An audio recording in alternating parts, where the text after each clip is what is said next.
Assalamualaikum warahmatullahi wabarakatuh.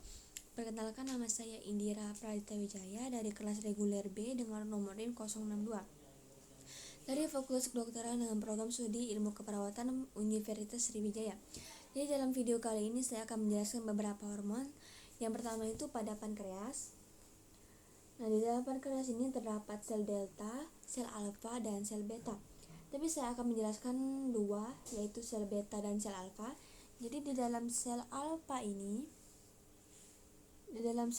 ini terdapat hormon glukagon yang sel targetnya itu sel organnya itu pada hati. Nah, fungsi dari glukagon ini adalah untuk meningkatkan kadar gula darah. Ini ada sel alfa. Lalu pada sel beta ini menghasilkan hormon insulin yang targetnya itu pada sel tubuh, berfungsi sebagai menurunkan kadar gula darah. Ini adalah sel beta dan ini adalah sel delta. Lalu selanjutnya pada hormon tiroid. Jadi di dalam tiroid ini terdapat 3 hormon, yaitu kalsitonin, tiroksin, dan triiodothyronin. Jadi yang pertama itu adalah tiroksin. Tiroksin ini sel targetnya itu pada sistem tubuh atau sel yang dipengaruhi oleh T3 atau T4 yang berfungsi sebagai mengatur laju metabolisme tubuh. Lalu yang kedua itu ada triiodothyronin yang sel targetnya itu sama seperti tiroksin, yaitu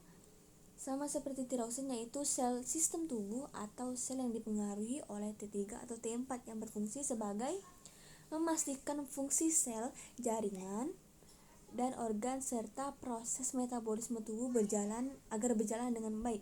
Lalu yang terakhir itu adalah hormon kalsitonin yang sel targetnya itu pada osteoklas dan sel penyerapan tulang yang berfungsi sebagai menurunkan kadar kalsium dalam darah dan fosfor, terutama untuk menghambat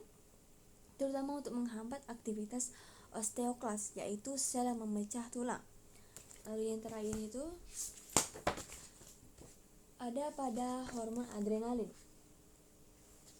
Jadi dalam hormon adrenalin ini ada dua, yaitu adrenal cortex dan adrenal medula. Jadi dalam adrenal medula ini dia menghasilkan salah satunya itu menghasilkan hormon aldosteron yang pada organ targetnya itu yaitu ginjal, yang berfungsi sebagai mengatur tekanan darah dan elektrolit. Yang terakhir itu ada adrenal medula yang menghasilkan hormon katekolamin pada otak yang berfungsi sebagai untuk mengatur sistem saraf otonom. Terima kasih.